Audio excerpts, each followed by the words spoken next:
Pass it off and start recording. Can you mute everyone? Yes, we're recording. Yeah, but you're a co-host. You might be able to mute as well, but we seem to be okay. Okay. All right, Scott, you can handle that. Welcome everyone to our weekly webinar. It's really a privilege to welcome Scotty Carper to our program today. As many of you know, he has been in Leavenworth on a 24-month sentence. Scott and I were reminiscing that it was a year ago at this time we spoke. He went in and now he's home. So we're going to ask him questions about his journey. He'll be vulnerable, he'll be open, he'll be honest. Before I do, a couple of things that came up last week. I mentioned there's a People magazine article with a client of ours, and I didn't agree with some of the messaging. Several people have said, what didn't I agree with? Specifically, Jen Shaw's manager was drawing a parallel between Jennifer Shaw and Elizabeth Holmes, and I would argue there's no parallel to make because Jennifer Shaw pled guilty, Elizabeth Holmes did not. So to say that they're the same and doing the same thing and relate to one another, in my opinion, diminishes Jennifer's work of pleading guilty, accepting responsibility, making restitution payments, creating a release plan, and teaching. I didn't like the parallel. I told the crisis manager that. He agreed we can't undo it. That answers the question of why I didn't agree with the messaging. Now let's jump in with Scott. Scott, welcome. If you would give us a couple of minute summary of your journey, how long you were sentenced, and then we'll dive into your life at Leavenworth Federal Prison Camp. First off, thank you, everybody. I've had so much support from this group. It's been overwhelming. I'm huge fans of everybody. So if there's anything anybody needs from me, please reach out. I will absolutely return the favor. So thank you real quick. I, about 3 years ago, made some unbelievably bad decisions at the Mexican border. And so I was initially charged with transporting methamphetamine, which I've never even seen in my entire life. So I fought that in court. I ended up losing, but under a very strange set of circumstances with a prosecutor that was overzealous and not exactly truthful. The judge forced us to come to a plea deal. So I accepted a plea deal of lying to a federal officer. I was given 24 months, which probably would have been more than I would have gotten. But unfortunately, I didn't find out about prison professors Michael, Justin, Scott until after I was sentenced. I have no doubt that if I would have worked with them prior, I don't know what I would have done. I hate thinking about that scenario, but I would have been more prepared. And my attorney said, do you want to talk to the judge before I went up for sentencing? I can't believe I wasn't ready to have an unbelievable conversation with that judge. But again, I wasn't prepped for that part. I hired them after the fact, which was the best thing I've done in my prison experience, and having them help me on what I needed to expect in prison, how I could be better about serving my time, and how I could make the most out of that experience. But I ended up doing 11 months at Leavenworth in Kansas, which is 896 miles away from my home. The reason they sent me there was because of RDAP. Well, let me jump in and actually ask a question about that, because after this is relevant for everyone who hasn't been sentenced or gone to prison yet. Scott lives in Northern California. And I recall, I think, speaking with Don, his father's on, of course, and Scott, and he wanted to go where? You wanted to go to Lompoc, which was in California. And you learned that your lawyer asked for a prison that didn't have RDAP. So that was mistake number one, because Lompoc doesn't have the drug program. And he mistakenly said they do. They have it in the low, not the camp. So that was mistake number one, asking for a prison that didn't have RDAP. And then it was like bittersweet. You learned that you were designated to Leavenworth across the country. You called Michael and me like freaking out, like, oh my God, they're sending me across the country. And I'm like, this is phenomenal, phenomenal news because of this program. So can you walk us through the mindset of feeling devastated of not going to Lompoc and eventually ending up in Leavenworth? Because I remember you were freaking out. I mean, that was a dramatic change for me. And, you know, there was at that time, Sheridan, which was a closer camp in Oregon, which has supposedly a wonderful facility. They had RDAP. So I'm sitting here thinking, why are we sending me, you know, literally 1,900 miles away to go someplace that I've never been? I'm not going to know anybody. Like I wasn't going to know anybody anyway. But well, actually, through prison professors, I actually did know a couple people at the camp going there. But that just was a dramatic change for me. I wasn't going to be able to see family, in my opinion. That was going to make it much harder to do the things I wanted to do, reach out to certain people. So I was terrified. But you know, I don't have a choice in the matter. So I feel like I made the best of it. So here's a quick lesson for all of you. I'm going to try to teach as best I can throughout this and then turn the lion's share of this over to Scott. Someone in our community yesterday felt they were taken advantage of by a former BOP official who said for $10,000 they will guarantee a prison designation. That's unethical. There is no way to guarantee a designation. To say they can insinuates they have influence with the BOP. More than 70% of judicial recommendations are followed by the BOP, and because of the First Step Act, they're going to try to send you to a prison within 500 miles of your home. Do not pay for a prison designation. If you are prepared properly, your lawyer will ask for a prison. Odds are the judge will recommend the prison, and it's likely the BOP is going to offer an actual make that. I said that was recorded. Please So mute yourself, everyone, if you can. I'll mute you. Then Scott, I'm going to ask you to unmute yourself in a second. Okay. So I want all of you to have your lawyer ask for a prison. You'll get the recommendation. And if the wrong prison comes in, we have worked on redesignations and been successful. That said, Scott, let's turn it back over to you. You surrendered to Leavenworth. Were you prepared for your surrender? What did you bring and what were you expecting in those initial days? Yeah, I feel like you guys prepped us as well as I could be. I mean, it's still dramatic. I mean, you're walking up to a medium or to a low or to a different type of prison than you're going to be going to. So I was freaking out, wanted to make sure that they knew I was going to a camp, and they have it dialed in. They know who you are. They're ready for you. Again, they thought I was an attorney, probably because I was with my dad, who is an attorney. But you know, they made me sit out in front of the prison for, you know, about 90 minutes while I waited for intake, and it's an experience. But you know, you get used to the barbed wire and you get used to the fences, and you figure out a way to deal with it. So before we continue, I want to respond to a comment, because if someone posts something, that might be their experience, and our experience is different. So Gordon, for all transparency, wrote, you could have gone to Lompoc Low for RDAP, then done an internal transfer to the camp. No, Low at Lompoc, I know because we've spoken with a case manager there, confirmed if you're designated to a camp, you can't then just say, oh, I want to go to Low to do RDAP. They don't do that anymore. Further, Scott had a 24-month sentence. So he's going to go to the camp, wait for 3 or 4 months to get transferred to a prison that has RDAP. Instead of serving 9, 10, or 11 months, he'd have served 16 or 17. You always want to go directly to a prison that has RDAP, and don't think you can go to a Low if you're designated to a camp. They stopped doing that about 10 years ago, and if it does happen, it's very rare and very isolated. Now, when you surrendered to federal prison, Scott, was there a quarantine still going on with COVID? Were you locked down? How long until you made your way from the higher security facility to the camp? Okay, that's a huge point, and I'm glad you touched on that, because I came with, I mean, my documentation, every doctor's bit I could, but I also came with copies and my actual vax card. And as far as I know, I'm the only person that I met that got to skip quarantine. And quarantine at Leavenworth was about a month to 6 weeks. And so I got to go right into the camp from day one.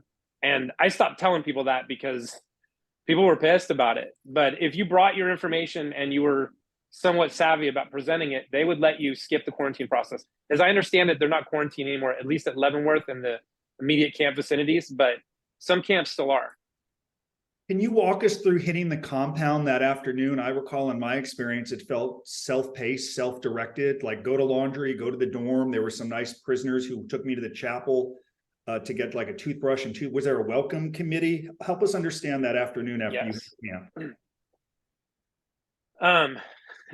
You're at the median for most of the day while doing intake, and then they basically tell you, hey, walk in that direction for about 1.5 miles until you get to the camp. So I was terrified. I'm sitting there in the middle of this field, having no idea where to go. I'm worried I'm going to get shot or something, but it was down the street. You get there, there's people that welcome you. One of the big things at Leavenworth is the church.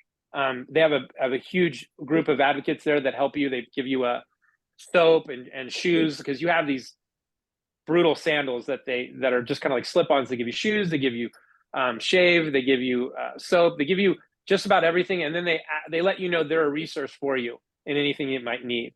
So that was big. And then there's people. I mean, I didn't like this part. One of the things that Michael and Justin and Scott told me is, hey, people will help you. I didn't find at Leavenworth that was as prevalent. There are absolutely tons of people that help you, but you kind of got to ask for it. And then there's also a lot of bad advice that you get, but for the most part, people want to help you because they've been through it. And so they'll reach out and they'll see you kind of lost. And if they see you lost, they'll help. Can you offer some specifics? I want to dive in because many people here are going to prison. They have loved ones in prison, or they're home from prison and have had different experiences. When you say you got bad advice, When I got there, the bad advice was lay low, relax, settle in. You can prepare down the road. You've gone through a lot. And of course, Michael's message was dive in, prepare for the hardest part coming home. What is some bad advice that you received? Like, don't do your job, like get an iPhone. What does that mean? That you just hit on all of them. Number one, sit back, don't bother your case manager, which again, I'll dive into more in a bit. That's not necessarily bad advice, at least from Leavenworth's perspective. Everyone has a phone. Do you need a phone? I'm not going to lie to everybody. Drugs were prevalent at Leavenworth, so people reached out in that capacity. And then, everything's monitored that you do. Be careful with this, be careful with that. Here's where you want to work. Here's where you don't want to work. So it's kind of overwhelming at the beginning, but like anything, you'll take the information, spread it across the table, figure out what works for you. But I just didn't like people telling me to sit back and do nothing. That was, I think, counterproductive, and I think bad advice. And that's really something that some of the people, a lot of people in prison do. They just sit around all day. Let's jump in for a moment and unwind some of what you just said. You wrote a weekly newsletter that your father shared with us and others. And in there, you talked about this synthetic drug, a marijuana drug that apparently can come in like on paper or something akin to that. K2. So when you talk about drugs, people are saying, hey, would you like drugs for a fee, or you're adjusting here? I'm just going to give this to you as a friend. Is it all around you in the camp? Help it. When you say there are iPhones and drugs, is it just right in front of you? Absolutely. It's everywhere. I mean, I guessed that over 70% of our camp had phones. And then there were whole, dormitories or units that you could get out of. The case managers would recognize whether or not you were. I mean, the case managers know everything. For as little work as they do pay attention. And so they knew who was doing drugs, who wasn't, who had phones, who didn't. So if you were in a unit that was really prevalent, they'd move you out of it. Like they want one type of person in each one of the units. Not as a blanket statement, but they knew where to put people. So again, phones were super prevalent, TVs were prevalent, cookers. Depending on the guard, those things came out or they went away.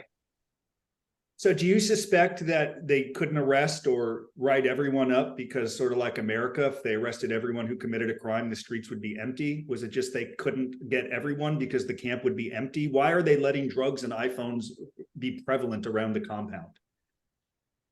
That's a good question. I mean, we used to kind of make fun of it, in RDAP, they never tested. That used to be a big thing. If they want to clean up the program, just test. But there are reasons they don't do all sorts of stuff. Maybe it's money, maybe it's outside factors I'm unaware of. But yeah, I mean, they would have shut down the camp if they would have really tried to stop that stuff. And again, if you weren't brazen about it, there were tons of people that had phones that never ever had a problem. And I mean, and if you didn't do the drugs out in front of a bunch of people or in front of the guards, they genuinely left you alone. It was when you became a problem for them. And then it depended on the guards. There were certain guards that hated phones and hated any drug use, so they really cracked down on it. So people adjusted their schedules based on the guards' behaviors. So let's transition to, we're going to cover more of that in RDAP and getting kicked out and problems. What does the housing situation look like? I was in a prison that's now closed that had cubicles, some places like Lompoc, 150 bunks, no separation. Was it a pod, a cubicle? What did the dorm look like? There was about 60 people per dorm, 30 in the front and 30 in the back, and then 60 upstairs. It was crowded, but you lived with it. You learned to figure it out. It didn't bother. RDAP was different than all the other units. RDAP was super clean. It was very strict in a good way. I mean, some days, but there wasn't an ounce of paper on a locker. There wasn't a coffee mug. Beds had to be perfect. And again, as long as you knew that, and that's how things had to be, you got used to it and it was no big deal. At first, people kicked and screamed about the very strict rules, but those are the rules. And so you lived with them, you dealt with them, and you just made it work. Now, the other units the lights were off all the time, huge fans going, TVs, all sorts of stuff. And again, as long as you weren't doing anything stupid, the guards genuinely left you alone. Let's talk about getting assigned work. A number of people are obsessed with what their job will be in prison. Some people want a job that's as little time as possible, so they have the rest of the time to prepare. The downside to that is if you have 7 or 8 hours left in your day, you could get bored to death if you're not productive. Is why some people will find a job that takes 8 or 9 or 10 hours so they don't feel like they're in prison. What was your job? When were you assigned a job, and what was the job? Here's the first thing I'll say about jobs. If you don't pick a job, they'll pick one for you. So I'd encourage everybody, once they get there, to start figuring out what is there are prestigious jobs. There's town driver, there's the depot, which brings in all the food that you get additional perks for. There are all sorts of great jobs. And then there are jobs that are just killing time. You're allowed to basically do whatever you want. And you'll figure that out within the first month. People will tell you what the good jobs are. You'll see what people do. But I would encourage you, like they put up a huge list of everyone that didn't have a job and they assigned them terrible jobs. So I would tell everybody, you got to figure out what your particular thing is. For me, with prison, it was such a low point in my life, and I felt like there were so many things I needed to work on that I actually really did do this. I said, what is the last job in the world I would take? And so I literally did that. I worked in the kitchen, which my dad can attest. I can barely work a microwave. I'm just not, it's not my skill set. I'm a people person, I'm a talker, but I'm just not much of a chef or anything. So I said, I want to get better at that. And so I got a job in the kitchen, and I, serve food and clean tables. It's not a glamorous job, but I figured if I'm going to jail, I'm going to lean into this. I'm going to work on every area that needs work. And so that's what I did. And it was a good job. Well, you mentioned some jobs are undesirable. Would you argue what a lot of people have said, the kitchen is I worked in the kitchen. I loved it because I got extra food from all the running. Or people would say it's bad. Would you say people would say it's a bad job? I'd say it's not a desirable job, but I thought it was a great job, but I think very specific people work in there. People that want access to more food, that want access to the kitchen and or the microwave. We didn't have microwaves. We had one microwave, but also it was a privilege to sit in the cafeteria because that had air conditioning, and our Leavenworth does not have air conditioning and is an obscenely hot place. And so people worked in the kitchen just so they could sit in the kitchen during all times in the day. Thank you. Scott Seek asked a question that's relevant. He wrote, Scotty needs to explain how to pick a job. There is a process, a cop-out form. So would you identify a job and then put in a request to staff? Walk us through the logistics of it for everyone who's like, hey, I found a job. How do I get it? Okay, the bare minimum, absolutely. You have to put in a cop-out, but if I wanted a job, I went and found the people that worked there. I became at least cordial with them, found out how they got the job. There's always some sort of secretary or boss. I went and found out who they are, found out who they hung out with, became as friendly with them as I could, and put my name in. Some of the jobs you have to get blood work done. Some of their jobs, there's training required. So there's, put in the cop out from day one if you're interested in a job, but then take the additional steps to make sure the job can happen quickly. Because it took me 2 months to get the kitchen job. And that's because they had to do blood work, and then they had so many people in line for it. And most of the people flaked and didn't end up wanting to do the job, but that took time out of them hiring the right people. So fill out a cop out and then go identify the people that make that job run and try to get it in with them, which isn't hard. I mean, again, it's just being friendly.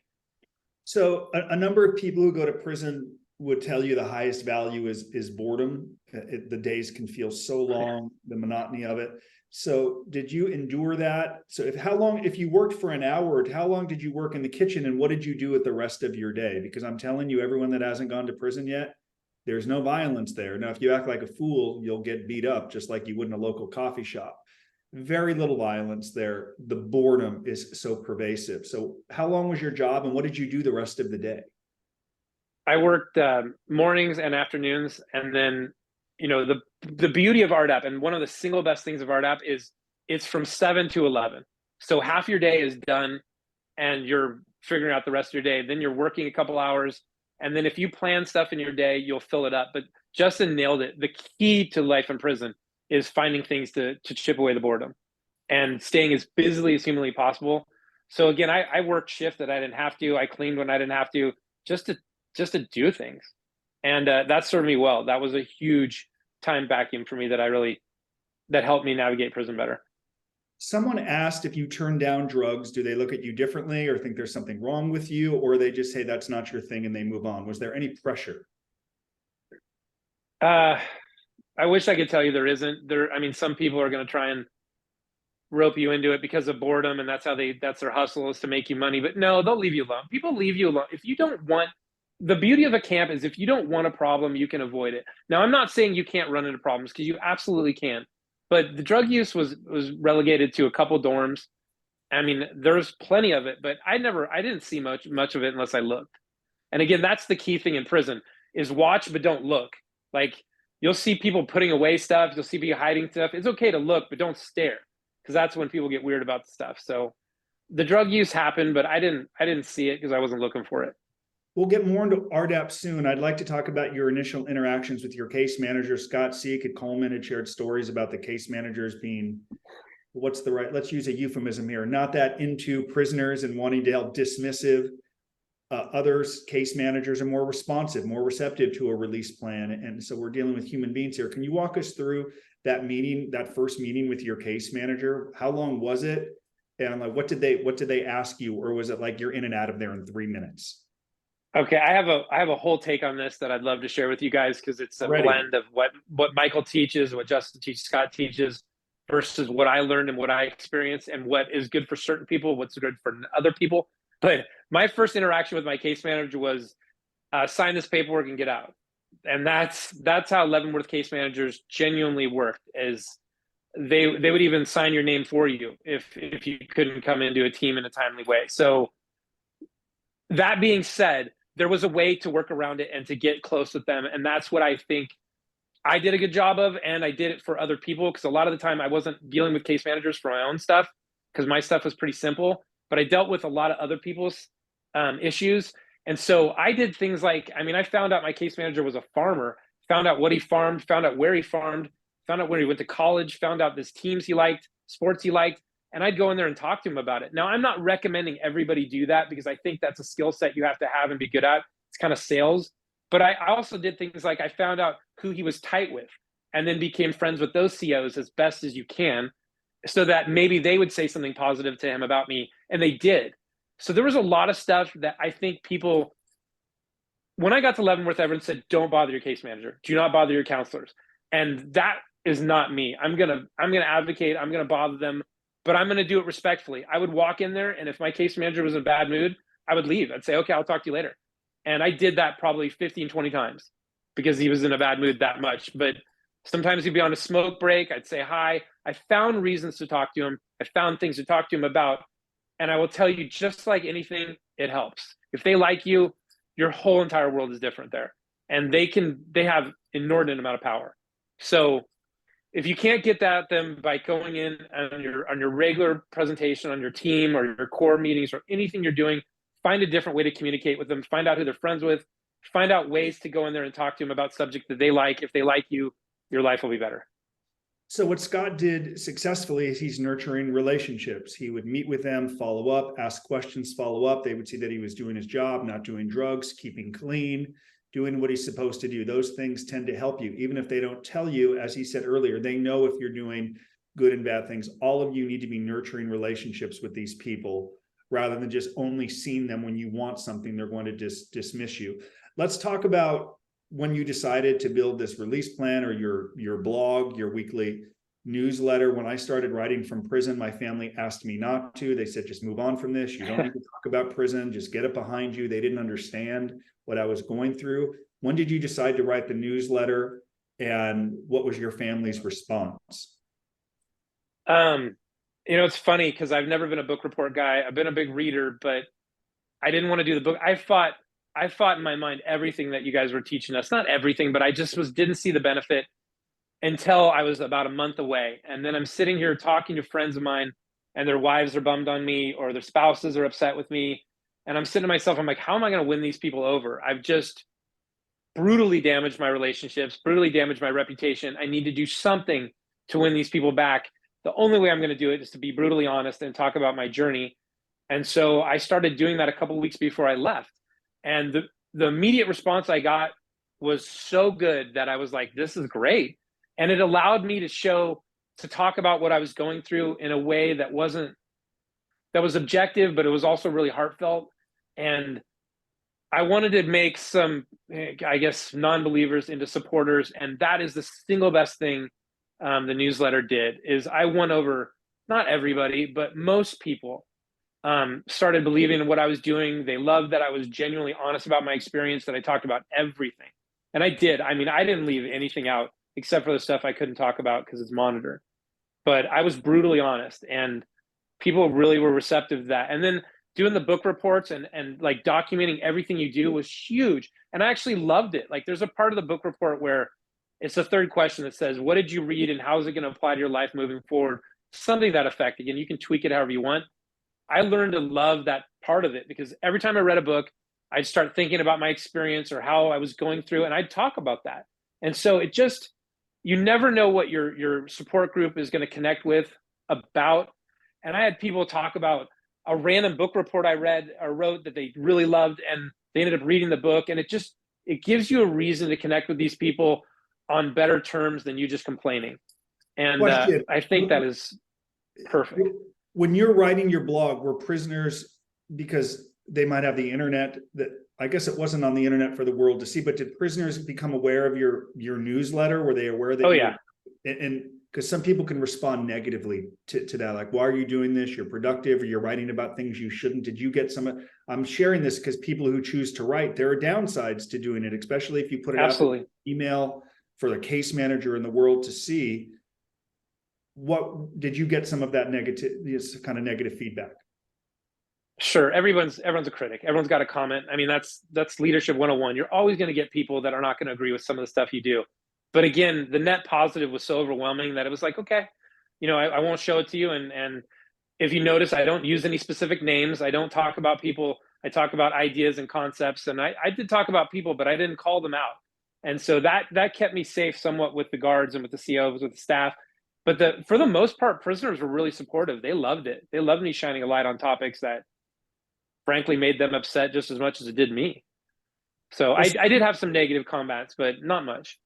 So certainly there were some topics you began to dive into, and I shared this with your dad, that I said, you're going from potentially some problems here with how aggressively you were writing, and that was a risk you were willing to take. And thankfully nothing came from it, because you'd write pretty openly about the guards and drugs and what you saw. And I think you had your lesson of the week. So you were aggressive. I'm thankful nothing came from it, but you understood those risks. Let's transition. So real quick, some stuff did come from it. I got shipped down. I got my lockers gone in and out of. I had some stuff happen, but it was nothing that I couldn't avoid. Like, again, I knew not to put anything stupid in my locker, and I avoided stuff. But yeah, if you get bold and you write about some stuff, they're gonna find out about it, and they'll talk to you about it. And they did. And there's some soft little warning shots, but what are they going to do? I mean, at the end of the day, if they wanted to get me, they were going to get me no matter what. So what's important is, in other prior videos, we've talked about this quadrant theory. Michael used to teach this class in prison: high risk, high reward behavior, low risk, high reward. So it would be low risk, low reward to watch TV all day. But someone would tell you that's low risk, low reward, high risk, because problems happen in the TV room. It was certainly high reward, high risk for Scott to document his journey by shaking down his lockers, other getting upset, people reading and learning about it. But he decided that it was worth it for him to take the risk. Everything you do should be built into this quadrant theory of risk and reward for every action you make. You mentioned RDAP earlier, and it sounded like there's a different dorm. So did you initially live in the regular housing unit? How long did it take for you to get approved into the drug program? Before you answer, how long was the interview with the drug coordinator to get into the drug program? Okay, the DAPC, the psychiatrist that interviewed me, it was probably about 30 minutes. And I learned this later. He was getting ready to retire. He was kind of checked out, but he also ran the MAT program, which was medically assisted treatment, which I was on. He was a great guy. He was really cool. It was a lengthy interview, but more about like stuff that I would expect most of the people in this audience to absolutely nail. It's not tough stuff. And as long as you're honest and open, and as long as your PSR stipulates that you had some sort of addiction problems, you're going to be fine. The second DAPC, I would talk to her for hours. She was just a whole different type of psychiatrist. She really liked to dive into topics. Her go-to strengths were talking one-on-one. So I heard that the interviews for the new people were an hour to an hour and a half. But I was in the week I got there, the one thing I was going to do was get into RDAP. I mean, I knocked on every door, and I mean, to an annoying fault. I bugged the heck out of them to get into RDAP. And so he got me out of the what they called the Viper's Nest, which was the C2 unit, which was kind of the drug people fucking around unit. They got me out of there immediately. I think I was in there for 4 days. And then he put me into the RDAP unit, and then I pre-DAP'd in RDAP for 2.5 months. So if you're going to do the drug program, I've heard some of the interviews have become longer. I've heard that at Sheridan. You've now confirmed that at Leavenworth. I've heard it at Montgomery. They're looking for consistency. Some drug coordinators feel if you have a short sentence, 24, 30 months, 37 months, they'll say you don't really have a problem. You only want the program because you want the time off. And of course, all of you want the time off. So they'll read the PSR. They're looking for consistencies in the interview. And if there's any treatment or a record that you've built since disclosing it, some drug coordinators have said, it's so funny, you've been home for 4 years, you didn't get treatment, you surrendered to prison, you run to my office for the drug program. How ironic, you need treatment now, you've been home for 4 years, you didn't seek it. So understand the way these people think. They're cynical. They think you only want the program to get the time off, which is why the interviews, I think, are longer, to look for consistencies. And if there are cracks, they won't let you in. They'll hold you back, or they'll say, come back and see us in 3 months. Had that happened to Scott on a 24-month sentence, he'd still be in prison. So clearly he was prepared for the interview. Did you see some guys not get into the program, and did they just flip out? Yes. Yeah. That was a really sore subject for some people. But here's one thing that I tell you guys that I really want you to work on is it's a program that's based on leadership, public speaking, doing all these incredible things. So if you show them or tell them you want to be a leader, or that you're going to be very active, that you're not going to just be somebody that audits the program, it's their goal to have a successful program. So they identify leaders, or they identify hard workers, and your chances of getting in the program, if you just tell them some key things like, I'm going to work hard, you're not going to have any problems with me, I'm going to lead in any capacity I can. I saw people get into the program immediately, even if they had super long sentences where they could have taken it longer. Say things like, hey, with all respect, I'm sure the program won't shut down, but I want to get this done. I want to get it finished. I need to be busy. That helps my addiction. That helps my issues. Those kind of key things that you can say will help you get into the program. People used to come up to me and ask me to help them coach them to get into the program. And I think with the exception of one person, every single person we talked to and gave them key things to say got in the program immediately. So we'll talk more about RDAP and life in federal prison. I'd like to transition for a moment to visitation. Your family's in California. Kansas is a long way away. What days were visitation, and what was that first visit with your family like? Just give us kind of a lay of the land of visitation. Well, I actually had a visitation was Saturdays and Sundays. It started at 8 o'clock till 2. You were counted out there, so you didn't have to go back into the unit. Strip the funny search thing for me, were you strip searched? no. Depending on the guard, I mean, you weren't even looked at. I never got searched going in there. I got searched on the way out, depending on the guard. They didn't want you taking food from the vending machines, and then that's how a lot of the contraband comes in. So depending on the guard, you get searched, but I'd say I only got searched maybe twice out of 10 visits, or 10 times that people visited, 2 days type stuff. But here's the thing. My first visit a good girlfriend of mine who lives in Oklahoma came on Christmas Eve, and she gets to the front desk and she says, oh, I'm here to see Scott. And he says, oh, I'm sorry, Scott doesn't have any points, which meant that I had used up my amount of points for the term, which is crazy because I never had a visitor. So I'm sitting there saying, how could I be out of points? And luckily there was a lieutenant luckily there was a lieutenant that was on duty that day. And so I said, hey, can I speak to the lieutenant? Because they were going to send her home. This woman flew from California, and they were literally going to tell her to go home. And so I said, I was nice about it. I said, there's got to be a way here. Lieutenant came over. He said, okay, what's the problem? He said, this inmate doesn't have any points, and I'm going to send her home. He goes, no, it's Christmas Eve. Let her stay. So again, it was that cool. It was that easy. But if I hadn't asked to speak to the lieutenant, they would have sent her home, and that would have been unbelievable for something that was obviously a mistake on their end. And it was a weird mistake because it wasn't something a counselor or case manager could fix. It actually was a intake error that they make quite a bit. When they put you into the system, they don't click all the boxes, and so you aren't open for visitation rights. And so it's something like a guard has to fix in the computer system. Few thoughts for everyone. Typically, they should approve visitors of immediate families listed in the probation report. Sometimes they won't. They'll still ask that person to fill out a visitation form. The visitation form should go back to the counselor, not the prisoner. To the counselor, has to be filled in correctly. Any background, they'll do a background check. Any crimes have to be disclosed. They'll ask, did you know the prisoner before he was sentenced? You can get in to visit if you don't know the person, but it could take them 2 or 3 weeks to approve the visit. It's frustrating. There are people in our community, I know, where the case manager told the prisoner, have your family fill out the visitation form. The family's like, no chance. They show up, they state they're in the PSR report, and they got approved to visit. that in some instances has frustrated the case manager, even though the policy allowed them to visit. These are things you should consider. Mr. Carper, I'm going to turn to you for a moment, or Don, your first visit, a big schlep, as us Jews say, from California to Kansas. Walk us through that first visit with your son. How long until you saw him for the first time, and what were your expectations visiting your son in prison? Can I say something else first? Yes. He didn't do as good a job of defining his day as he could have. He would go to work, exercise program, RDAP. Then he would work on a paralegal program that he completed. Then he would do reading. Then he would have office hours in which he work with other inmates.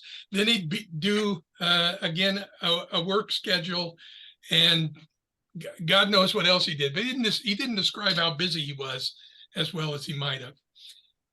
I'll get to that. Correct, Scott?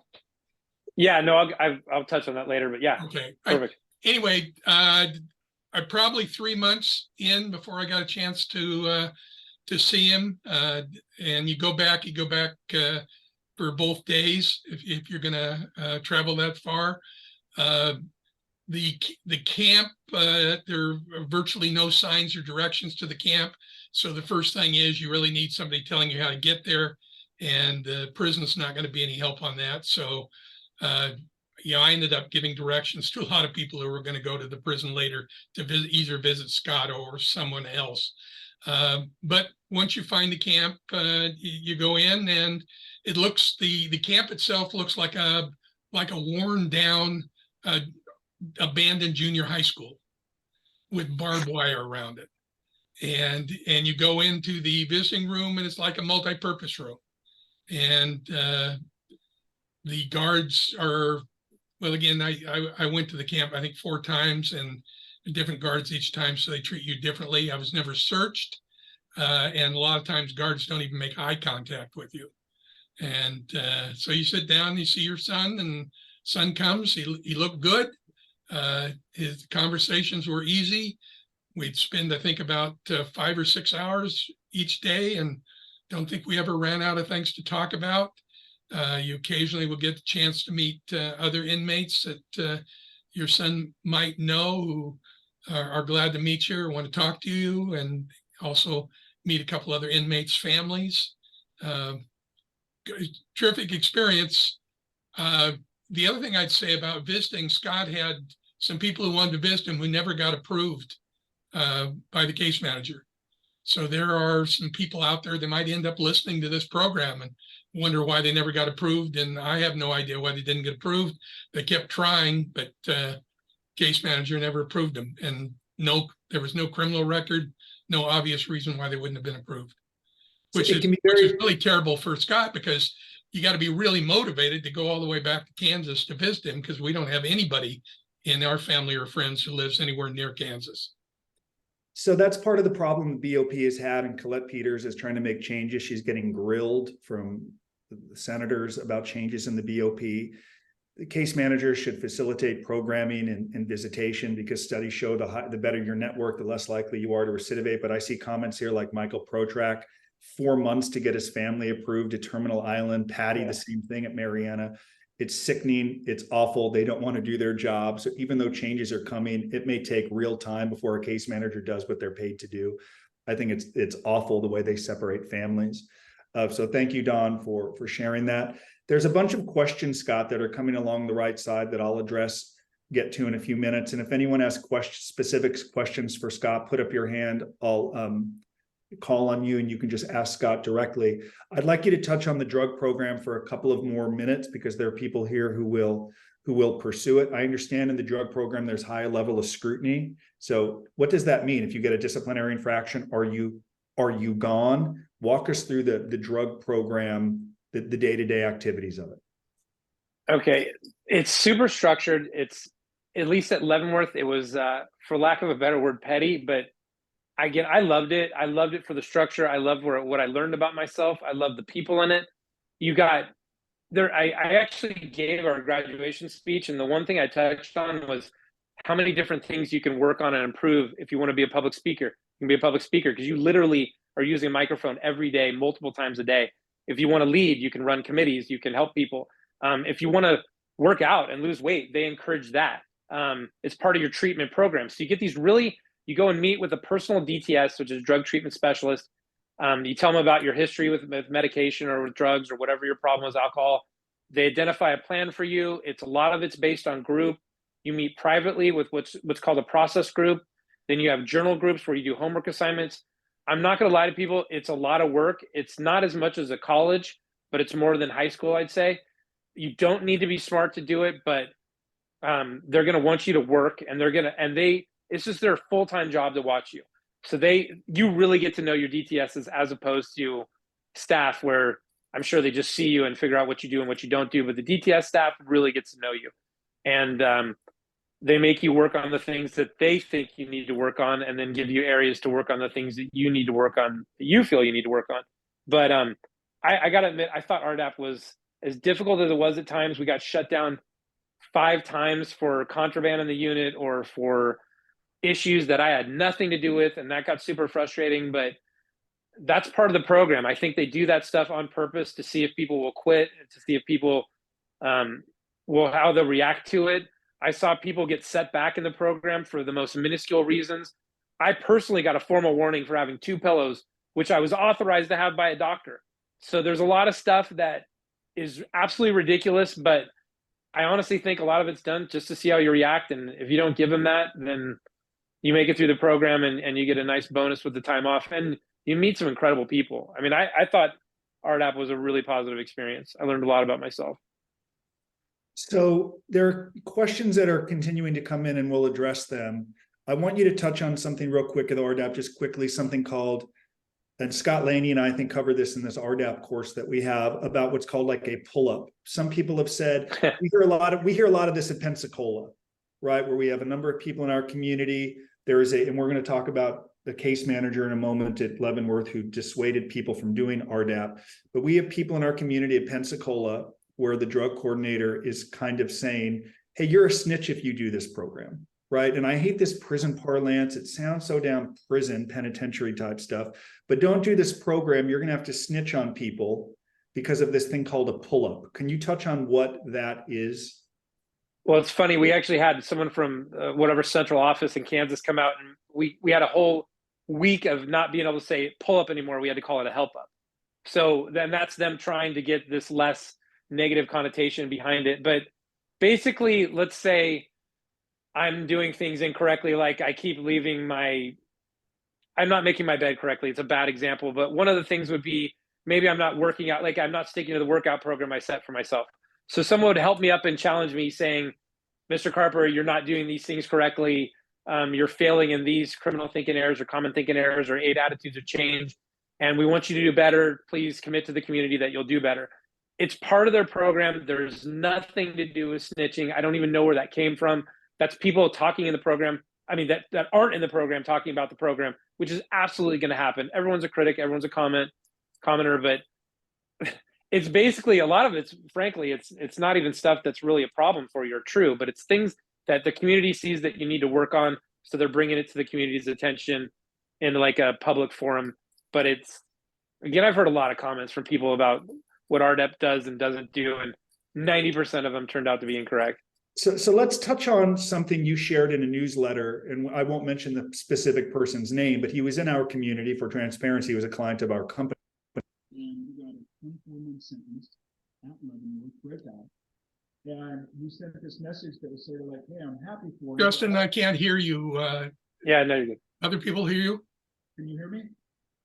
You've gone You're muffled. Underwater.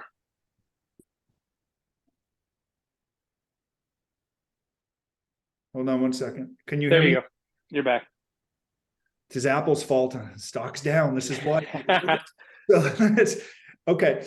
So someone in our community who worked with our team got a 24-month sentence, didn't do RDAP. They dissuaded him from doing it, and they responded by giving him a ton of halfway house time. And you wrote in a newsletter like, hey, I'm kind of jealous, but also happy for him. Did they literally say to him, don't do this program, and we're going to give you more halfway house time if you don't?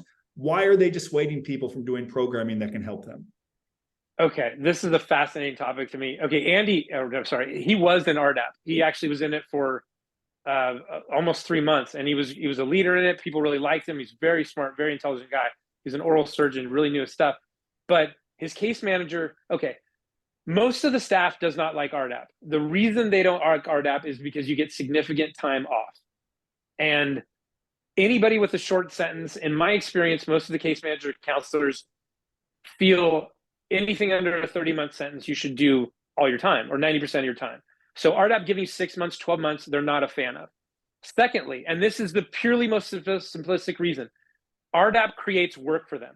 Every time that RDAP will set somebody back, or RDAP punishes somebody, or RDAP puts in a new date for somebody, that's more work for a case manager. They now need to do a bunch of work to get you in sooner, to adjust your dates. So it's funny, but there's a big competition between normal staff and the RDAP staff. And honestly, I sat down with the DAPC and I said, stop listening to the staff. I'm like, you're a leader, run your program how you want. They're going to complain, let them complain.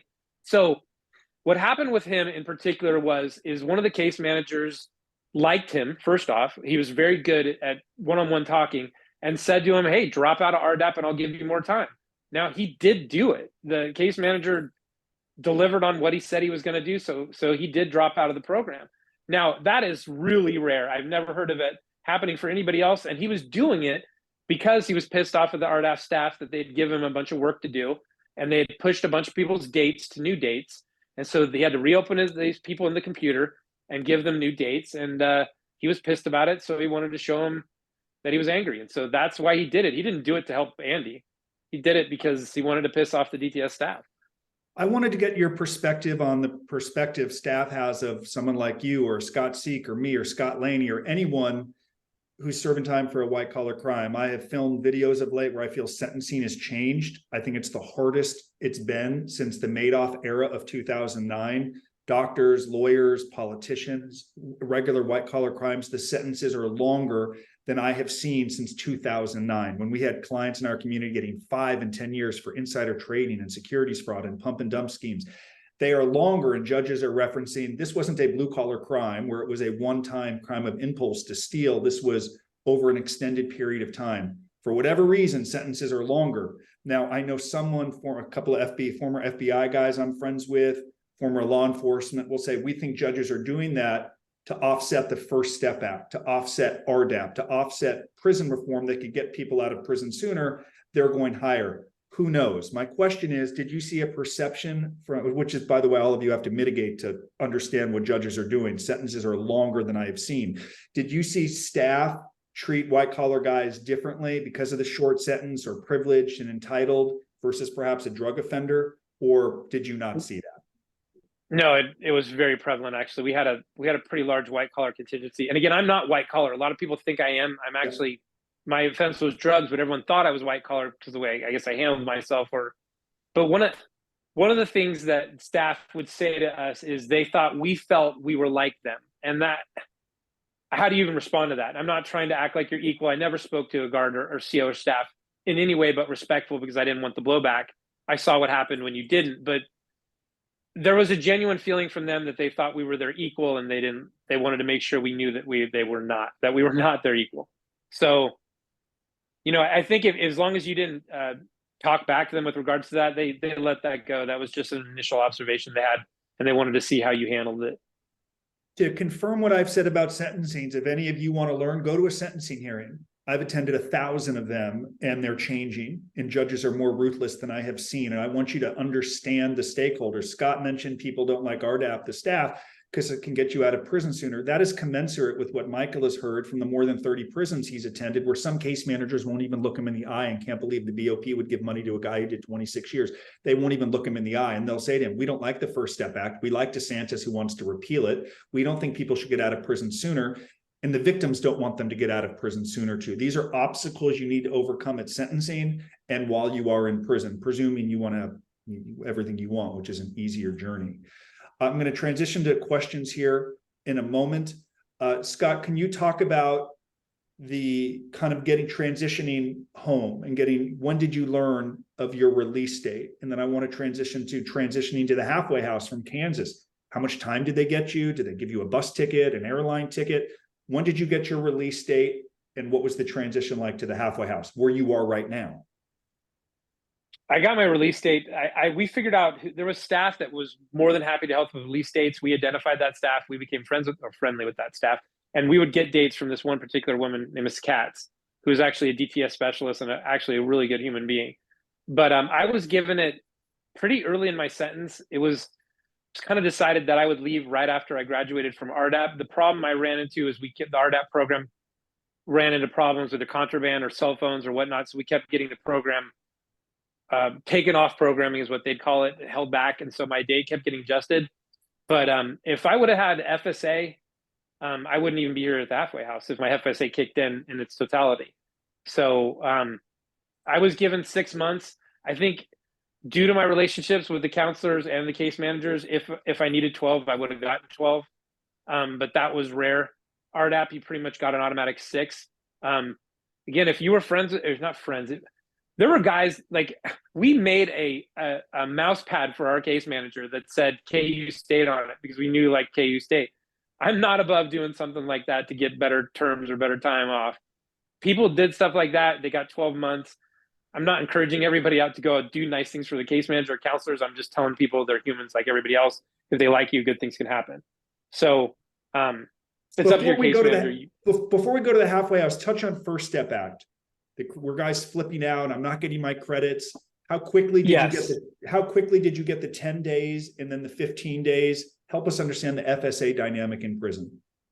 Okay, you don't get anything until you have what's called a team. The team can happen anytime, at least at Leavenworth. It can happen from any time the first week to the third month. It's usually about the third month. Once you get a team, you sign some paperwork that says you acknowledge that this is a team and you start accruing FSA. Which should be 10 days at first. Then on your second team, it gets moved up to 15. Now, they were doing all sorts of adjustments and trying to make things right. And the number one topic everyone talks about is how much FSA they're getting, when they're going to be getting out, trying to figure out when they're going to be getting out and doing all those calculations. And people go absolutely mad comparing what other people got versus what they're getting and saying, that's not fair. I've done this, therefore I should get that. My advice is until they figure out all this system, you basically are at their mercy and you just got to do the best you can with it. I know everyone's going to still try and figure out their dates and you should know as best as you can when you're going to be getting out and when you have the best chance of getting out. But at the same time, you can have your family call central office, you can kick and scream and chances are they may tell you what you want to hear, but they're probably not going to do anything. The best thing to do is to make sure you're as tight as you can with your counselor and your case manager and to show them that you are the type of person that should be going home, that there is no reason you're not getting anything from being here other than taking up a cot. And that the best thing for you and for them is to get you out the door as soon as humanly possible. And that message, by the way, is commensurate with what Chris Maloney told us, the former chief of probation, who said and also John Gustin said it, who ran the halfway houses. He said there are 7,000 beds in the country. A case manager is out for their own self-interest. They're not going to give you more time if they think you're going to violate. So they're going to give it to someone they think is worthy of it. It's the reason we addressed last week. One dude got 4 months. His bunkie got 9 months. The guy who got 9 months had a release plan. He was more productive. He avoided problems. 9 versus 4 is a very long time. And of course, the wife is now upset. Why aren't you doing what that prisoner did? You could have come home sooner. They are watching, as Scott said. Whether you do the right thing or not, that's on you. You're going to be the one serving time in prison. Trent, talk about how much time you were given to get to the halfway house from Kansas and what time were you released in the morning? What did you leave with? Walk us through that process. Okay, you're released at about, I was released at 9:30. I was given 2 hours to get to the airport and then I had basically half a day at the airport. Then you're given the length of an hour after your flight lands. So you're given every number to get a hold of people if something goes wrong. The bad part about it is you need to borrow somebody's cell phone if something does go wrong. So in my mind, I'm sitting here trying to identify people in the airport. I might feel comfortable going up and asking to borrow their cell phone. Luckily, I didn't have to do any of that, but you'll be taken by a town driver. You're either going to go by bus or by plane. They'll have it all worked out for you. I didn't get my itinerary till the day before, which was terribly inconvenient for my parents, my dad, but we made it work. I wish I would have known what I knew now, which is to set up a system of how you can meet in the airport, maybe by a certain gate, or tell them that you'll call at a certain time if you can. But again, you're with your 2 bags. If you want 2 bags, I just brought 1 laundry bag full of some stuff. I gave away the rest of my stuff because frankly, I didn't want a bunch of gray and greens. I wore shorts and a shirt, sweats. Did your family mail you clothes? When I left, they gave me, there are some clothes that prisoners donate they can give you. Were they mailed to you or were they given to you? No, we didn't have that kind of, I'm sure that would have been nice, but we didn't have that kind of service. You were allowed to wear your grays or your greens when you left. But that's my question. You probably didn't want to wear your grays or your greens. Could No. you have gotten clothes if you wanted? No. Okay. Did they buy you a ticket or did you have to buy the ticket? No, if the BOP was going to keep me there, I was going to make sure they paid for my ticket there. So yes, they paid for everything to get me there. I could have gone on my own, but I mean, why spend the money if you don't have to? So you travel back from Leavenworth to where, Sacramento? I flew into Fresno. And how long did you have to get to the halfway house? And before we go to questions, walk us through the process of going from prison to the halfway house. It's an experience many people regret. The initial feelings are, I wish I was back in the camp. Help us understand the transition. It is a far different place. There, in some respects, this place is much stricter. It's much different. I mean, I haven't left my room in 3 or 4 days. I mean, I've left, can go and walk around the parking lot, but anyway, you fly, you're given an hour, at least I was given an hour from the time my flight landed to get to the halfway house. Now, I was worried because it was 5 o'clock and Fresno has traffic just like the rest of California. But I had, my dad had a phone. I had numbers I could call if there was traffic. If there would have been traffic, I would have taken pictures showing the traffic.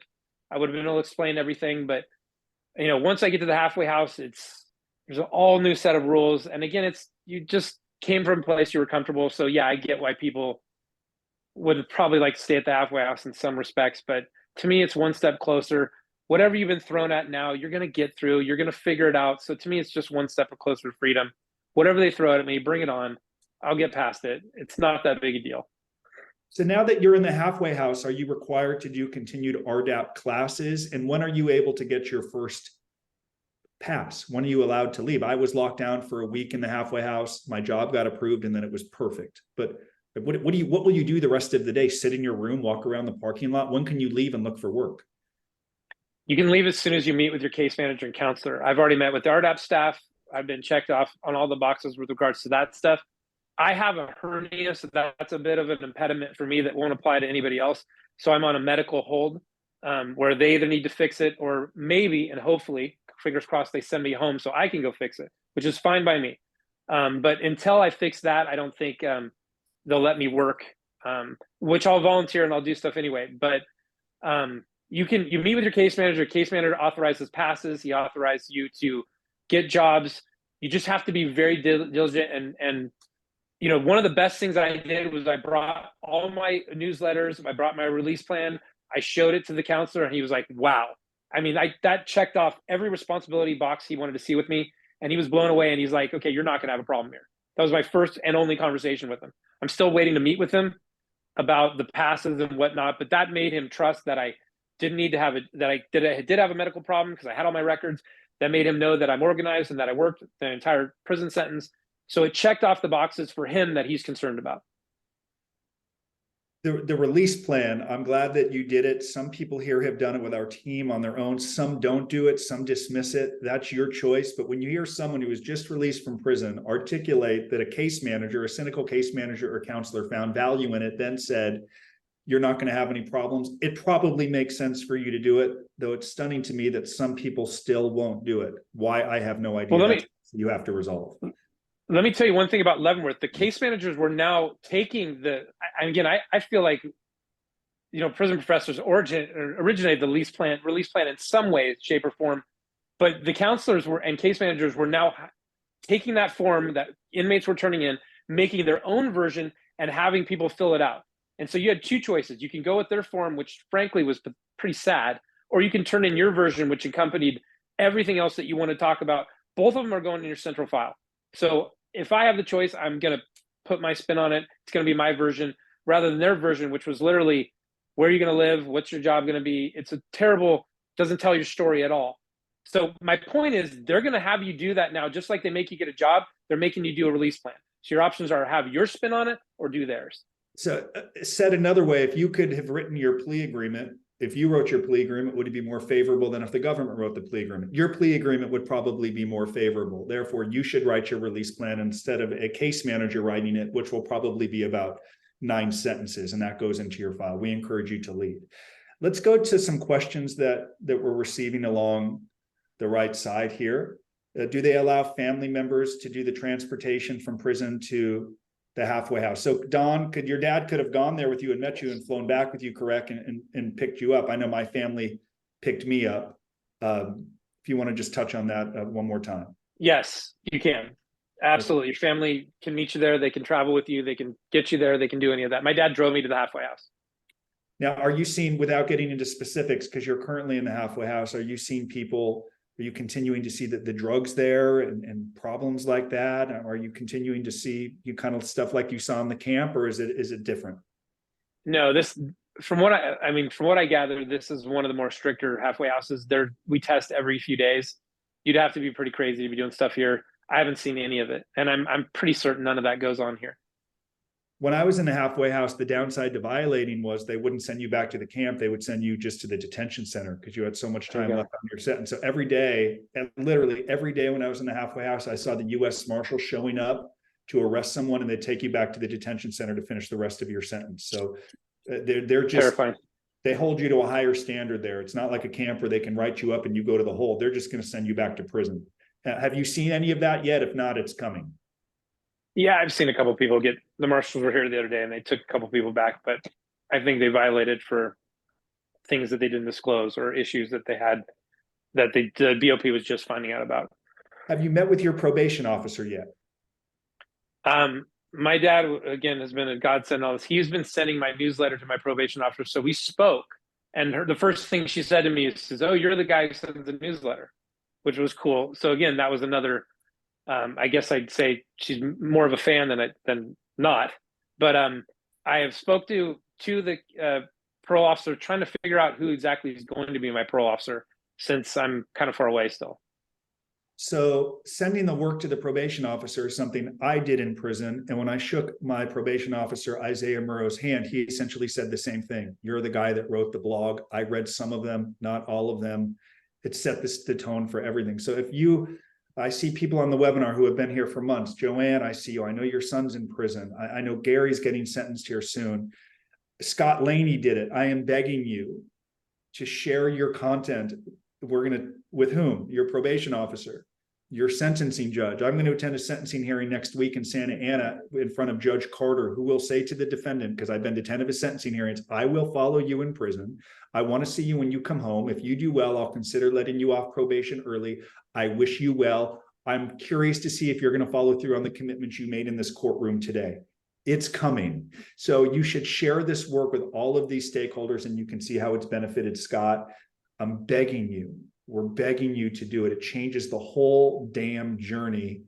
It changes everything if you're willing to do the work on a day-to-day basis. Let's talk for a couple of minutes, Scott, about the 2-point amendment, the changes that in prison. Are guys excited about it? Are guys beginning to get reductions even though the law hasn't passed yet? I presume there's a lot of gossip around this new law in prison. What did you hear? Okay, I love this topic because I personally helped probably between 20 and 30 people either prep their letters, prep their motions, or write. Again, I left it up to a lot of the inmates, but the 2-point reduction is huge in prison right now. Everybody's talking about it because it has the potential to knock off 8 to 12 months of your sentence. And there's a lot of information. I've listened to some of the previous webinars on you guys talking about it. I thought you guys gave tremendous information in terms of probably nothing will happen until November, maybe February of next year, but that doesn't mean you can't do anything. That's up to each individual. The law to me is a funny thing. It's like art. It's not like science. Like it's interpreted in different ways. Different judges do different things. Different attorneys do different things. So we actually sent letters to a lot of judges where we said things like, we'd like to be considered for the 2-point reduction per 3582 sentencing guidelines C.2. But if you don't, here's what we're doing that's fantastic, that's making us a better, more improved citizen. And I'm going to be keeping in touch with you, but if I don't hear anything back, I'm going to submit a motion requesting the 2-point reduction. I had probably over half the judges or their clerks write back saying, we're going to put you in for it. We're going to wait till November on some of them. Others did it right now. I had 4 or 5 people that we worked with that actually got the time off already. So that's actual people that I know their names, that I know their cases, that I know what happened with them, where they got the 8 to 10 month relief. So my point is, it's up to your judge. Now, would I say I think it's a good idea to write them now? I would hold off till November. But I'm just saying that's up to each individual's preference. And that's consistent with what we've advised people in our community. So we've done some assessments with people to let them know the likelihood of prevailing. We're encouraging people to wait until November 1st, just so you don't give the judge an extra reason to potentially deny you. There are some questions about what you can have access to, like in the halfway house. Did you have to get permission for an iPhone? Do you have a laptop? Do you have medications that you're allowed to bring in? Walk us through like what's allowed there. Okay, the rules are infinitely more lax on things like that. You can't have a cell phone. I had a cell phone day one. I walked in there with a cell phone, which I would tell nobody walk into anywhere without checking the rules first. But we had, you can have a TV, you can't have a laptop. I can't have an iPad, but my phone and the TV work is essentially that. You can have you can have DoorDash, you can have food delivered in. They have weird rules that I found out the hard way about non-flammable pillows and stuff like that, which was a bit bizarre, but most of it you can do just about anything you can do in the real world. And especially after you've been there for a certain amount of time, the minimal stipulations come off and it becomes less stringent. But you're still in custody. No smoking. Is vaping allowed? No, sorry. I'm sorry. Smoking, yes. And I haven't seen a vape, but I don't know the answer to that. So I will get an answer to that since I know vaping is prevalent. But no, plenty of people smoke here. Absolutely. That's big here. Okay. Okay, we're heading on 10 after 11. Scott, I'm thankful. I've learned a ton. Any other questions or any questions that we haven't addressed along the right side? We have a lot of engagement. Super thankful. Someone asked, are there any book recommendations that I can buy for myself and my son? Scott Laney, I'd be grateful if you would we should address more of this. We have recommended book lists, but it's so subjective, the type of books that you'd like to read. But we'll certainly put up our recommended book list. Scott, are there any books that were really impactful for you while you were in prison? Oh God, I read more self-help books and I feel like I became a master of it. Leaders Eat Last, anything by Simon Sinek, anything by John Maxwell, Stephen Covey. Great, 10 Habits of Highly Successful Leaders. Ask Why. I got a ton. I have probably 100 books I read that I have a list of that I could put. I'll put somewhere on the school. I think we offer to everyone in our community at no cost a copy of Earning Freedom that Michael wrote. It's a big book. It's a 150,000 word book he wrote in about 5 weeks. Believe it or not, I saw him do it. But if you'd like that book, we'll send it to you. It's worth listening to. He narrates it. So just send a message to us or a message in school, and we'll send you Earning Freedom. It's terrific. Other great books I like to read books, autobiographies. Lawman, written by Sean Hopwood, is a great book. Sean served 10 years in prison, 11 years for robbing banks, and now he's a professor of law at Georgetown. He was very instrumental in helping pass the First Step Act with Jared Kushner. Lawman's a great book. He was at Marion, I believe, in Illinois for a long time. So many books to read, but I like learning from people who have gone through struggle. Angie, I see your hand is up. I've asked you to lower your hand if you have a question for Scott. Yes. Yes. Hi. I do have a question. So I know you mentioned how you just kept advocating for yourself, going to the counselors and walking away if they were having a bad day. But have you or anybody have had a counselor that just didn't want to budge, or you went to go see them but then gave you false information? Yeah, I wish I could tell you. I saw people have crazy experiences with counselors that they just cussed at them, never let them in the room. I don't know what the answer is for that other than to find an alternate way to get through to them. I mean, as best you can, whether at that point, if they're being that abusive, I think you do got to entertain using a BP8 or BP9 and discussing your issues we're having with them. But yeah, I did see some extreme examples. I wish I could say I didn't, where they just wouldn't even talk or just blew them off for some personal reason that was unknown to that person. I do know that they still got their paperwork in, they still got some stuff done, but they didn't have the interactions, the normal interactions like most people had. And I thank you for that. I do have another question. When say like going to like their unit manager have like, do you feel like there was a success rate in going to someone above to get the answers needed and advocating for I yourself did that way too?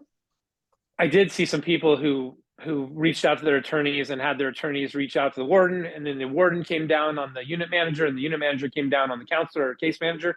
I saw that work sometimes. I saw it actually work very well for a couple of my closest friends who, anytime they ran into, like, when you have a team, you're supposed to meet with your counselor, your case manager, your unit team, and you just go in there with your case manager. So one of my friends went in there and said, "Hey, I'm not meeting with you guys until you fulfill the obligations of a team, which have me meet with my entire crew." And the guy was like, "Get the heck out of my office." He called his attorney wrote the warden came down, and he made it so that the guy had the meetings exactly how I wanted him to. So can it work out that way? Yes. I would tell you, you be prepared for rough waters if you go that route. I don't know that I'd recommend that unless it's really bad and you really want some things to accomplish, but pick your battle. But yeah, there are examples where I saw people fight back and it did work, and then there are people that I saw fight back who didn't fully fight back where it didn't work out. Right. I was just asking for like my loved one, since there's case managers that are changed, that switched around. So with everything that he has done, the prior case manager and the RRC, correct me if I'm wrong, went through that process. So everything's approved, but he went to this new case manager who doesn't do anything and basically told him to like get out of the office, April something, you'll be out and stuff like that on home confinement. Doesn't give halfway house at all. So this is why I was asking on what you saw and what could be done too. But everything you've mentioned actually makes sense. Thank you so much. Of course. I'm going to go to Nevin's question in a moment. Scott, if you could touch on the conditions. We see some of these news articles with some celebrities who are in prison, and some of their family have come out and said the conditions are abhorrent, and it's no air conditioning, and there's mold, and it's filthy, and it's old. And did you see some of that? What were the conditions? Was there hot water? Was there air conditioning? Was there mold? Can you just quickly touch on the prison conditions in a very old BOP facility? Well, Leavenworth is the oldest BOP facility, period, but it was atrocious. We had infestation, we had mold, we had huge leaks, we had people falling, breaking their elbow. I believe someone from the prison professor community, after they read my newsletter, sent an anonymous complaint to OSHA. Personally, me and 3 other inmates wrote both senators and both congressmen from Arkansas, and they ended up sending somebody with OSHA to come and red flag this situation. So my one of my friends in there got in trouble for it because there's some sort of investigation going, and they made him sign some paperwork saying that he did in fact start the investigation. So the conditions are crazy bad. Not for Like all when of you them. say when you say infestation, bugs, roaches in the dorm, in the bathroom, in Yes. the chow hall, help us understand that. Mice, rats. I mean, I found rats in my locker 15 to 20 times in the tortillas, and I mean, it's gross. I mean, you just deal with it, because what are you going to do? But bugs, and I worked in the kitchen, so I saw them. There's traps everywhere, and then there's mold. There's just the general upkeep of the facility. There's no work put into it. It's not even cleaned unless it's cleaned by us. That's important for people to understand, because when we hear about country club prisons and it's open dorms and no fences or barbed wire and the tennis courts, people think it's party time. But Please. It's important to understand you're moving into kind of a filthy environment. I'd be curious to know, maybe we do it on like Scott Seek or Mike. Scott, did you see that living conditions like that at Coleman? Scott, did you see that? Mike, did you see that at Terminal Island? Joseph, did you see that at Devon's? I mean, is that pervasive? Are the conditions like that? Did you see that, Scott Seek, at Coleman? Roaches and infestation? At Coleman, and I want to remind people, that was a women's camp 2 years or a year before me. And they had lawsuits going for Legionnaire's disease. Okay. They had no remediation when they brought the men in. They didn't clean out the ducts. They didn't do anything. So when the men came, they just basically whitewashed. There's lawsuits now for carbon monoxide poisoning going on because they installed a hot water heater incorrectly, a gas hot water heater. Did I see rats, mice? No. Did I see insects inside the dorm? No. But that it wouldn't surprise me because there's just so much food kept in lockers. Yeah. Chips, open food, so forth. But I would be more concerned about the Legionnaire's disease. I'd be more concerned about carbon monoxide poisoning, to which, by the way, I mean, there's a lawsuit going on right now that affected both staff and inmates at Coleman Camp. Yeah. I never saw any rodents. I saw we had like this, they called vent lungs that I had a terrible cough in there for months. Everyone was sick. There was so much mold in the vents and the bathrooms. I didn't see any rodents though, but the air quality was terrible. So these are things, it's why it's important. You go to prison, there are guys that like me who go to prison like out of shape and they immediately try to become like an Olympic athletes and the body shuts down. That was the case with me. I got hurt too quickly. So like to the extent that you can condition yourself for what life could be like in prison, whether it's sleeping with the light on, just understanding the conditions may be tough, beginning to exercise. Now, Joseph did a great job of that before he went to prison. He used to do some walking and getting into that transition, and he looks great. He started that before he went to prison. We want you all to transition into that environment rather than like, wow, I'm 50 yards from this track, I'm going to become a runner. You get hurt, the body breaks down. So Nevin, Nevin, good to see you. If you can unmute yourself, Nevin, and ask your question. Thank you, Justin. Well, first off, Scott, thank you for sharing your journey in the newsletter, and thank you to your father for. There's a lot of feedback. Just keep going. We hear you. Okay. And thank you to your father for sharing it with everyone. I read every one of your newsletters, so thank you for that. You mentioned problems, common problems that people would experience in the camp. Can you just share what you think a few of them could be, or what you saw some of your friends get shots for? They're like, oh, that could have been me. I guess for us going in the system, it's unclear. I'm going to take Michael's advice, and everyone's here, try to be a submarine, try to stay out of all the trouble, but it'd be helpful to hear and kind of visualize what some of those troubles could be. All right. I love this question. And did you have a cell phone? I know a lot of other people did, but did you have a cell phone? No, I didn't. I'm not going to tell you I didn't ever use one, and people that were close to me had them. But I'm the type of guy that would have got caught. I'm clueless about that stuff. I would have been looking around and somebody would have came up to me. Here's the thing that I will say about prison and getting in trouble. Something's going to happen that you had zero control over, that you can't believe you're put into this position. And so how you handle it is going to be the important thing. I was down in the workout room on a bike, 40 feet away from some guys that were playing music on a cell phone. And all the lieutenants and the SIS staff came down, and they basically said, you're all going to the SHU unless someone takes responsibility for this. And I was 40 feet away. And so I almost went to the SHU because these other guys weren't gonna say that the phone was theirs. Now, eventually the lieutenant talked, he knew I wasn't involved, but he looked right at me and he's like, you're going to the SHU too. Because he knows that peer pressure is going to make these other people more likely to say something. So I know nothing happened. It was fine, but I was terrified. Me and this other guy were sitting there on the bikes. We're like, we didn't do anything. We don't mess with cell phones, and we're literally going to go. And I would have beat it. Like, let me be clear. Like, nothing would have happened to me. I would have won that, but I would have been in the SHU for 3 months under investigation. I would have got kicked out of RDAP, and I would have had to restart my journey. So I'm sorry, I didn't want any problems. So as much as you try to stay away from stuff, you get into trouble. I helped a lot of people in prison. That came with its own problems. The COs know the people that help people with the legal work. So they used to ask me for help, but they'd also tell me stay away from these certain people because this is a hot topic. The case managers really don't like this guy. He's going down, so stay away from him. That was a trip because some of these people were really good people that just happened to piss somebody off. Another one that I thought, if there was a phone in your vicinity, like if your roommate or your bunkmate has a phone, you need to make sure he's going to own the fact that he has a phone if something goes down. Because if it's just laying on your bed, you both could be sent into investigation. Now, again, I'm not trying to scare people because most of the time you can talk your way out of it. but I saw people get into trouble for stuff that was absolutely ridiculous. They didn't do anything wrong about. Taking food out of the chow hall, you have to be careful with. You have to pick your places, because you'll see a lot of people do things and it only takes one opportunity for you to get in trouble for it. And you could be the one that gets in trouble for it. So there are a lot of things that you see people do that's okay, that you have to make sure that if you're going to do that, you know that you're taking a risk.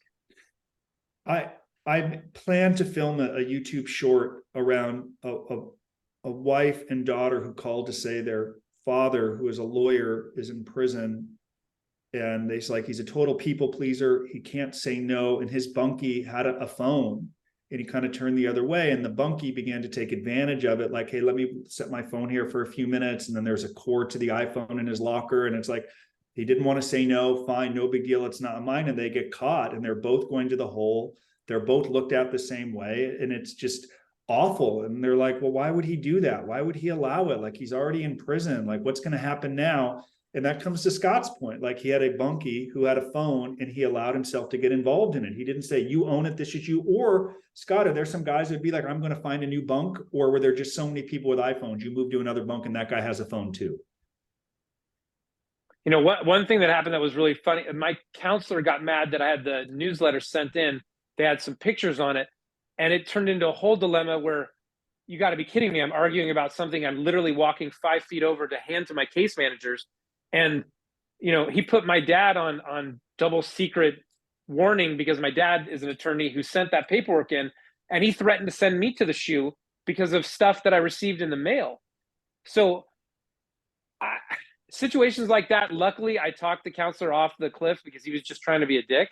And I explained to him, like, this is what I'm doing with this paperwork. I'm handing it over. But, you know, I worry sometimes because people have a natural reaction to this stuff, which is, this is ridiculous. And you can't do that. You have to remember, no matter what, these guys are trying to get a rise out of you. And you have to just objectively think, the worst thing that can happen to me is I can upset this guy, and then consequences can happen. So it's just not worth it. Who cares what these guys think? That's the right answer. That's the right answer. It's heartbreaking to never forget. This is harder on those that love and support you. And it's heartbreaking to get calls from family members that say, my loved one's in prison for an iPhone. He didn't even use it, but he was afraid to stand up to his bunkie. You're treated the same way, right? How many people have gotten into trouble? They didn't have bad intentions. They weren't the orchestrator of the fraud. They're swept into it. Some cooperator brought them in. You're still getting sentenced. You still might go to prison. Feds don't care. Government don't care. You need to embrace these things and not be afraid to make a stand and say, no, I want no part of this. You're jeopardizing my freedom, my family, my future. Get the F away from me. And sometimes you have to have that conversations in prison. And I saw it, and typically people will back down and say, I understand. But if you let them walk all over you, they will. Okay, any other questions that we haven't addressed here as we get ready to wrap up? I think I'm seeing comments that we should do more of these. Scott, it's really refreshing to hear someone just out of prison. I can't believe we're able to do this for so long in the halfway house. When I was in the halfway house, I had like 9 dudes in the room around me. Are people not jumping all around you? Are you? No, you know, people, we get checked every 2 hours here. It's just really annoying from 10 o'clock at night till 6 a.m. They come in, open the door, and check that you're there, which is better than a flashlight in your face. But no, I've had 4 or 5 people come in here, and I was just like, okay, they're watching me stand next to a wall talking.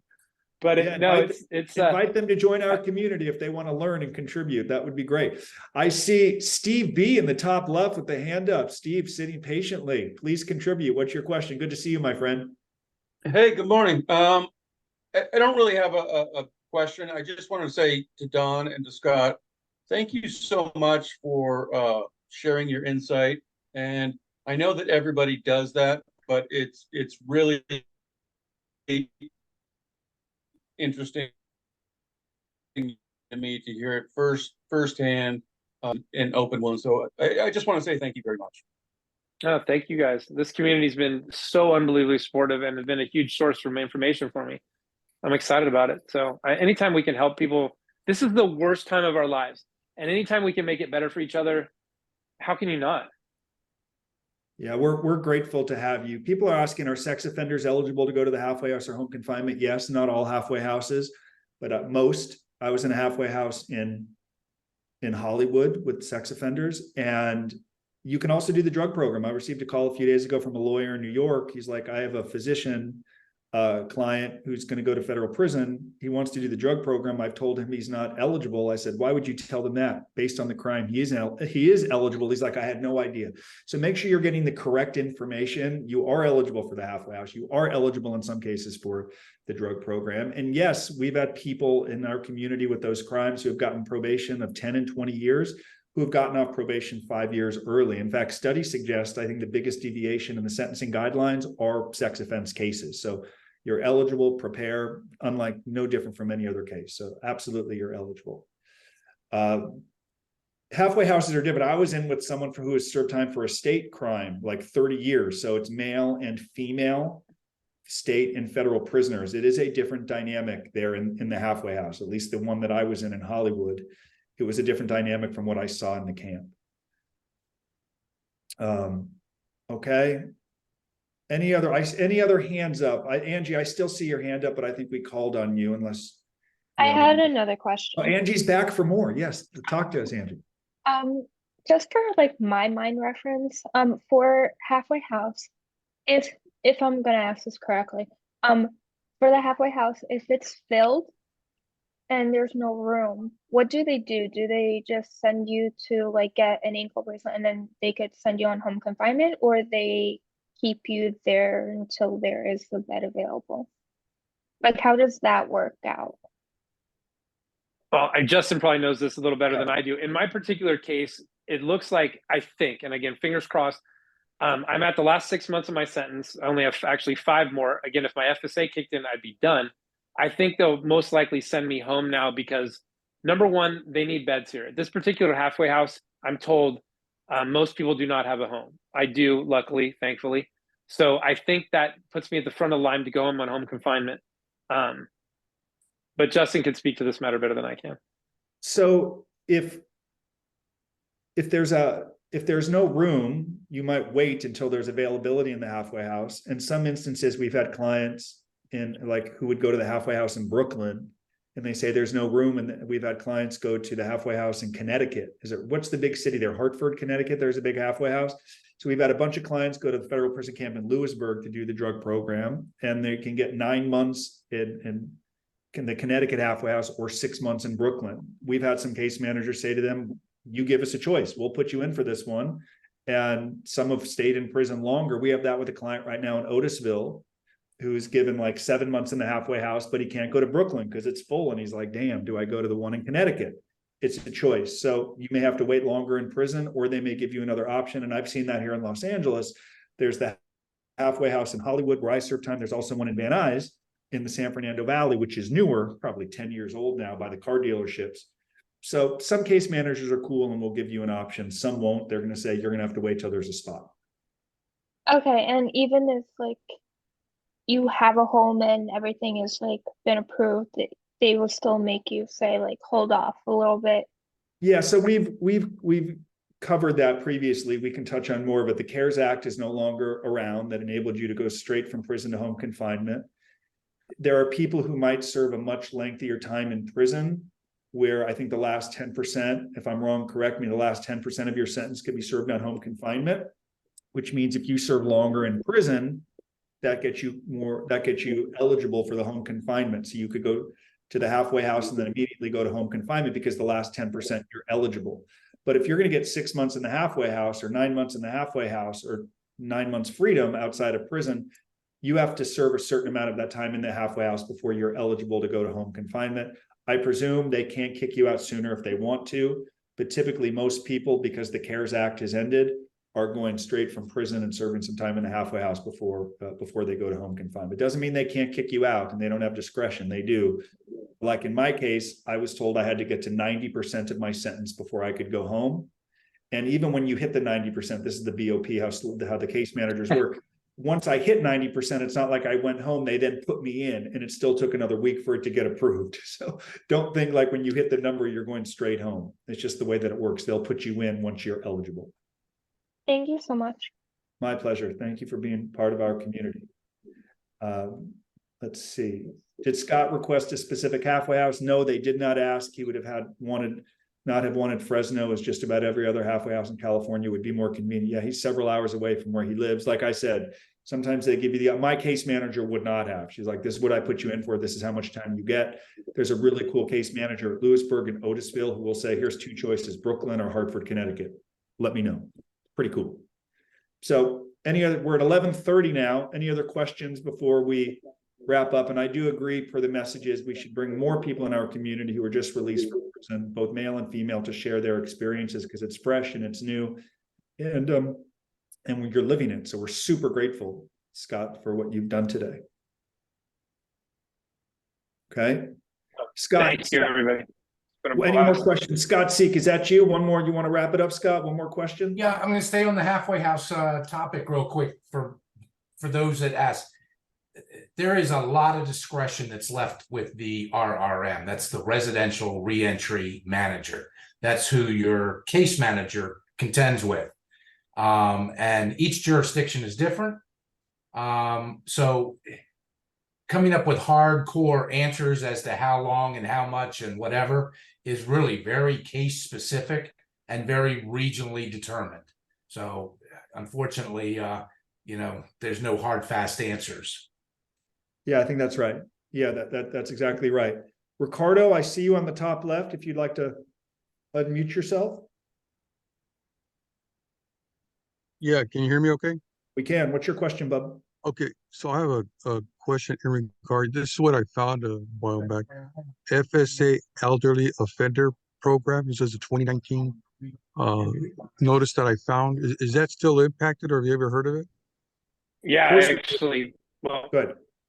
Yeah, I actually helped a couple of people with one of my good friends at the camp named we worked on the Elderly Act for him and he got out, or he's getting out.